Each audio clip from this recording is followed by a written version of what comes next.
We often don't realize that we are the key to our own happiness, and that happiness starts with healing and transformation. Whether you need healing, guidance, clarity, understanding, or just some honest sister talk to feel connected, heard, and supported, you are welcome and safe here. So join the conversation and be healed. Welcome to Soul Healing Conversations with your host, Roz Kincaid. Well, hello, everybody, and welcome back to another episode of Soul Healing Conversations. I'm your host, Roz Kincaid, and thanks for tuning in with me today. Listen, I'm feeling a little bit energetic and spicy about today's topic because I'm going to be talking about being supported. And what I mean by that is being able to ask and receive help and support. Before I get into that, let me share with you a few things that I have available for you. First thing is every other Friday, my friend and peer coach, Julian Crossan Hill, and I go live on Facebook and YouTube for our Soul Expansion Soundboard. Now, this is where we have open conversation, just about anything and everything. So it's also a space where you get to engage and interact with us while we're live. You get to ask us questions and share your insights with us. And actually, our next live stream is coming up this Friday, October 7th at 12 p.m. Eastern Standard Time. If you can't join us, that's okay. Just make sure that you subscribe to my YouTube channel or like my Facebook page to check out the replays. We'll also be notifying you of when we're going to be going live so you have time to gather yourself and get yourself ready for this hot cup of tea that we spill every other Friday. Living in the Know is still open for enrollment if you're wanting to do some work around setting boundaries, getting better at saying no, or you just don't want to feel guilty or obligated when somebody asks you to do something that you honestly just don't want to do. This is a 12-week self-paced program all about getting your yes and no's understood, letting your yes be yes and your no's be no so that you can experience some peace and some ease and some balance in your life instead of feeling overwhelmed and burnt out. I know all about that. I also have availability for intuitive readings if you're looking to get some life path guidance or you want to connect with a loved one who's passed away and gone on to glory. The holidays are coming around very soon, y'all. And it's coming around that time of year where we start to look back at 2022 and evaluate how we want to move forward in 2023. But sometimes you're just not sure or you just need some confirmation on what you're planning. Well, that's what an intuitive reading is going to help you with. Plus, this is also the time of year when we start thinking about and missing our deceased loved ones just a little bit more than we typically do. Or if you've lost someone recently and you want to try and connect with them. So if you're in need of some connection, then I invite you to go ahead and book a session with me. And, of course, if you want me in your back pocket and want to work with me one-on-one, I do have some slots open for empowerment private coaching. This is where you and I work together through any and every challenge or issue that you're facing. This is where we get all the way real. And I support you in taking back your power and taking aligned action to move you forward and towards all things great that you want in your life. Now, I've recently reworked my private coaching a bit because I realized that not everybody is ready or needs a long-term commitment when it comes to coaching. So I do have some single sessions that I like to call a power hour, where the goal is to help you get a quick win in your situation or challenge. But be warned, this is not a quick fix. There are no quick fixes when we work together, but it also helps to overcome, one challenge or one issue one at a time. So I just want you to get that quick win. And again, a power hour is where it's done. So be sure you check out my private coaching offerings because there are some other things out there that may be suitable for you if you need something more than just that power hour. Our circumstances can get complicated, and it's so much better when you have the support you need to figure things out. All of the links that you need are in the show notes for you, so check it out. Okay, y'all, let's dive into this topic today about being supported. So let me share with you kind of how this came up for me. And it usually comes up how anything else comes up for me. And it's in my own life, or I see it reflected back to me through somebody else. And over the summer, things just became like super busy for me. Like I was busy with work. I was busy with business, family. My daughter was starting kindergarten, so I needed to get her all ready to go and prepared and off to school. I'm managing the family's finances. I manage my business finances. Like I'm doing all the things and feeling overwhelmed. And for a long time, I just kind of felt like I should be able to do all this shit myself. Like I come from a family of strong women. My dad left the home when I was young, so I watched my mom kind of pick up all of the slack and carry it on her back. And just take on that role of being the provider and the nurturer. And so I was kind of by observation and modeling trained and conditioned to believe that I had to do it all myself because that's what I saw my mom do. My dad wasn't in the house. So I quickly developed into a woman who didn't ask for a lot of help. Like I can do it myself. I'm a strong Black woman. I can do it. I can do it. I can do it all. Well, you know, life has a way of proving you wrong and humbling you and getting you to a position to where you won't have to ask somebody for some help one day. And I'm so very blessed to have my mom living in the home with us comfortably. My husband is super supportive.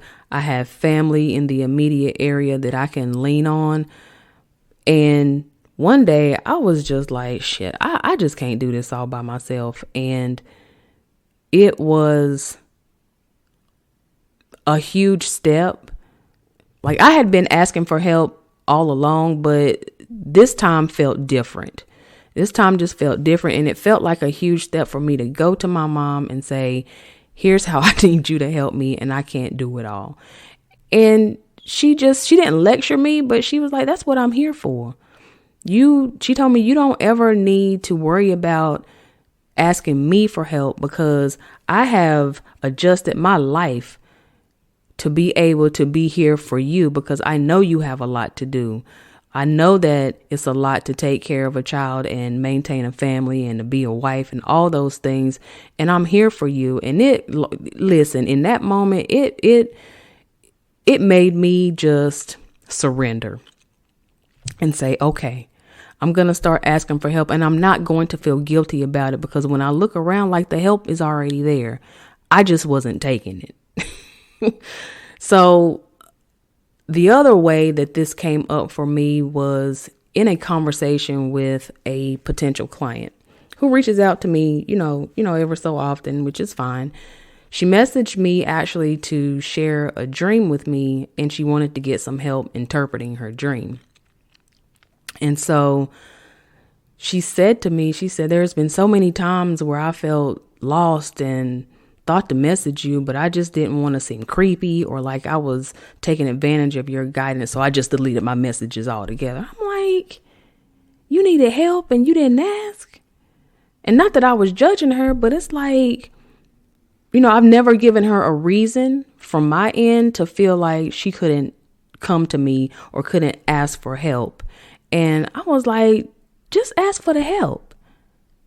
That's just ask for the help. Don't worry about, let me tell you no. Let me be the one to tell you no, I can't do it right now, or I'll get back to you later, or give you some options. But it's almost like she was making the call for me, whether I wanted to help her or be of support to her or not. So she just, retracted her messages. And I'm like, just ask for the help next time. And that got me thinking, why don't we ask for help? And in that moment, I was able to identify at least 4 things, 5 actually, that keeps us from asking for help and actually taking the help. And so the first thing that I noticed was that, and I just mentioned, is that we as women, especially women, we have become super independent. or overly independent. We feel like we can't depend on people, or people have proven themselves to be not dependable or can't be depended upon, as my sister would say, and we just do everything ourselves. Or sometimes we live in this scarcity mentality and like there's not enough. Everybody's already doing something. There's too much of not enough, so I'm just gonna take it all on myself. And we really have to get out of that if we are going to, further our lot in life or further our goals and dreams. We are going to have to relax this independence that we have as women, that we've had to adapt into, and for good reason, as history has shown. But times once again are changing, and we don't have to bear it all on our own. You can hire somebody to clean your house. You can have somebody to go grocery shopping for you. You can call somebody to give you a ride somewhere if you need to. Like, all of those things have been developed out of this shift to create support and community, and this sense of collective support for one another. And we have to really be able to lay down our Rosie the Riveter attitude and ways of being in order to get further, in life. And I'm not saying that, we need a man to be successful or anything like that. But damn, it sure does help to not have to carry every damn thing around and on our backs and have to maintain everything, especially when we have solid, dependable help that's showing up for us. The other thing that I identified that's keeping us from asking for help is shame. Like, there's this stigma around asking for help that brings about this shadow of shame, that if I ask for help, then people will know my weakness and people will know that I'm struggling, and there's shame in that. There's no shame in, having falling on hard times and needing help. There's no shame in losing your job and needing to file unemployment. There's no shame in having to take advantage of government assistance temporarily. Now, I'm not an advocate for doing that shit long term, because come on, at some point you need to, pull it together and get back on your feet. Like, come on now. Don't take all the way advantage of it. But there's no shame in getting help when assistance is out there for you. There's no shame in, getting free medication or anything that's being offered to you. And there's no shame in finding yourself in a hard situation and needing help. Like, that's the wisdom in being in them situations. Is like, damn, I got a way to get out. But if we are overly consumed by the shadow of shame and guilt and what people gonna think and what they gonna say, shit, let them talk. They're going to say she pulled herself up out of the gutter or out of the mud and dusted herself off and found a way and got somebody to help her. And now she's back on her feet and she's on her way. He or she, whoever is listening to this. Along with shame is pride. And I know this to be true for men. Like, gender roles, like in some ways there are people, our society still functions with traditional gender roles where men are the providers, or one person in the partnership, if you're in a same-sex marriage where one person is identified as the provider. But specifically for men, because I'm married to a man and I see this all the time, is that they don't want to ask for help because they think it's going to say something about their providership or them as a man or their manhood. Like, that's not true. Like, I'm here to tell you that that's not true. There have been times, especially during COVID times, where our family finances have taken a hit, or my business has dipped down and this has its ebbs and flows. And my husband has had to step up And this was, a point for him to show himself that he can be a provider. We are doing okay. We still getting money. Our lifestyle is still being maintained. And I think that, with me not being a man, but having observed, I think that men have taken on this providership role for so long that it becomes their identity. And it doesn't have to, right? Like, we can see this another way. You don't have to see your role or your identity as I am man, I am provider. Why not look at that at another perspective, and I am the masculine or the male in this partnership, and I contribute to the whole. Because that takes some pressure off. That evens, the yoke out. That evens, the load out. And you all are pulling some weight, right? I also see this again among strong, liberated women. We're proud to be strong women. We're proud to be liberated women. We're proud to be able to, sit in rooms where we weren't appreciated or we were overlooked, and we're proud of that. And we want to, continue to wear our strength and our intelligence as women as, a badge of honor, and be able to continue to, lead and participate and forge and be visionaries. Like, that's dope. When women can create shit and still provide and still be contributors to their family's household.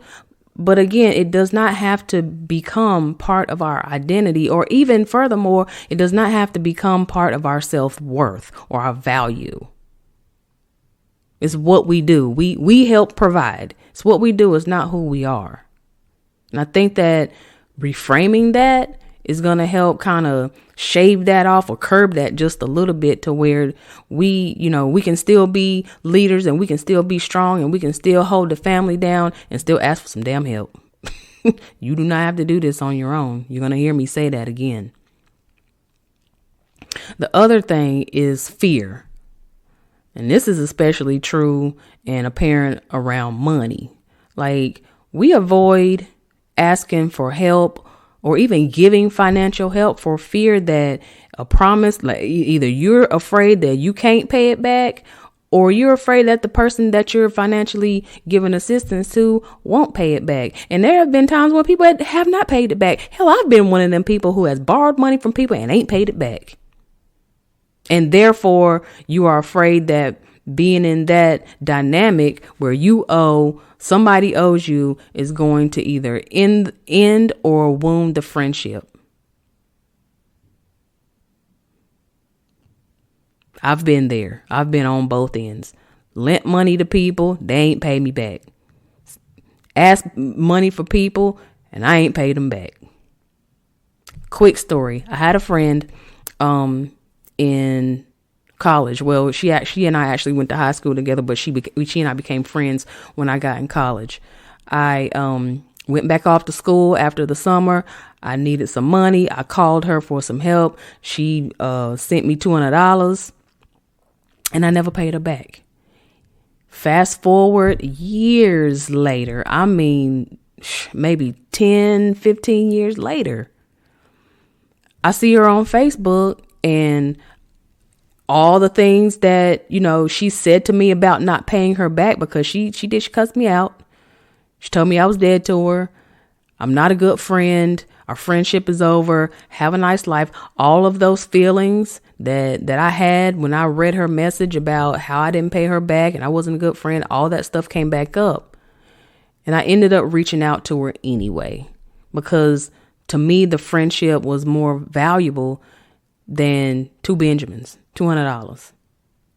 So when I reached out to her, she reached back. She responded, and she told me about how she had cervical cancer and she was dying, and she's got 2 children, and she hates how she let money come between our friendship because she loved me so much and we were such great friends, and all of that. And thank God we reconciled completely before she passed away. But see how that fear of borrowing and not knowing if you're going to pay back, it's like, would you rather live with that, or would you rather, reconcile and continue and have a whole healthy friendship or relationship? Like, you got to weigh out your options. Like, she and I missed out on so much time. Like, I can't imagine what our lives would have, come out to be if we were still connected the way we were. Like, we had a lot of fun times, but at the same time, she was going through some rough stuff too. And I wasn't there. I wasn't able to be there for her in the way that I wanted to be. And I was going through some tough shit too. And I would have wanted my friend to be there, but I couldn't reach out to her because money came between us. The fear of me not, making good on my promise to pay her back, and her cutting me off because I couldn't pay her back, put a divide between us. So we got to really weigh out our options, whether we're going to live scared and dishonest and, not in truth, or if we are going to do things and make choices that are going to maintain relationships and create wonderful experiences while we still have, time left in this body on earth. The other thing that I believe, or that I identified, that gets in the way of us receiving help or asking for help is, we've turned into this culture, this society where we just do it all ourselves. We DIY everything. Do it yourself. There's been plenty of times where I've needed help, but I just suck it up and just do it myself because I don't want nobody messing it up, or I'll rationalize and say, well, I can get it done in the amount of time it takes me to explain to you how to do it. I see this at work all the time, and then I end up with a desk full of work having to be done and, cutting it right at the deadline. We got to stop DIYing our life, DIYing everything in life and doing it ourselves, because sometimes, look, I'm going to just straight up be honest with you. We're not trained to be doing some of the stuff that we're doing. And I will give you a perfect example. There are husbands out there who think that they're plumbers, who think that they're contractors, who think that they're house flippers, and they don't know shit about what they're doing, and you're going to cause more damage than you are hiring a professional to do the shit. Stop DIYing everything. Everything is not a DIY situation. This is why we have coaches. This is why we have therapists. This is why we have doctors, reputable doctors and therapists and trained coaches and certified coaches, because we know that to go through a transformation, whether it be you, yourself, your house, a car, whatever, your finances, that to have to do that on our own is a heavy lift.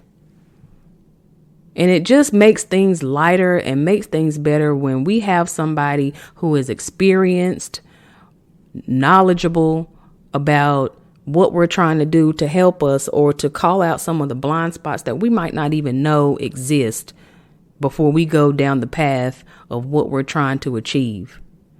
And also, all of this DIY shit, this stuff really causes overwhelm and burnout.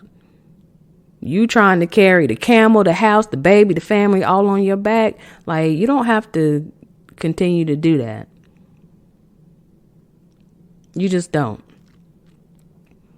So how do we get over this way of being where we know we need help and we don't ask for it? Or we in some way ask for it, but we don't take it? I'll tell you what, we can stop letting the past overshadow the present and just heal from what has happened. Heal from being taken advantage of, not blaming what happened to you on the person that's coming into your life. It's almost like It's what I did when I started dating my husband. I held him responsible for every dude that left me or hurt me before he came into my life. And he would tell me, look, I'm not them. I'm not them. I didn't hurt you that way. And I don't plan on hurting you that way. And we have to stop making other people responsible for how other people have hurt us when we have helped them or when we did ask for help. Like, if somebody tells you, no, I can't help you, or no, they won't help you, like, take that and move on. Keep going. Keep going to find the support that you need. Like, stop letting that shut you down. And stop thinking that because a few people said no or a few people did you wrong, like, not everybody is going to be that way. It's not an all or nothing situation. You know, you have to stop looking at life black and white. And give grace. Give yourself grace. Give yourself grace to learn from any mistakes that you've made where you took help and it didn't work out, or you offered help and somebody took it from you and they didn't make good on it. Stop allowing the past to live in your present. The other thing is to get intuitive and get wise when help is being sent your way, and just take it. Like, look around. Like, there's no shame in getting support. But once you realize that the help is already there, you'll realize that God truly does have your back. But you had to pop your head out of whatever is consuming you to even see that the help is even there, and take it.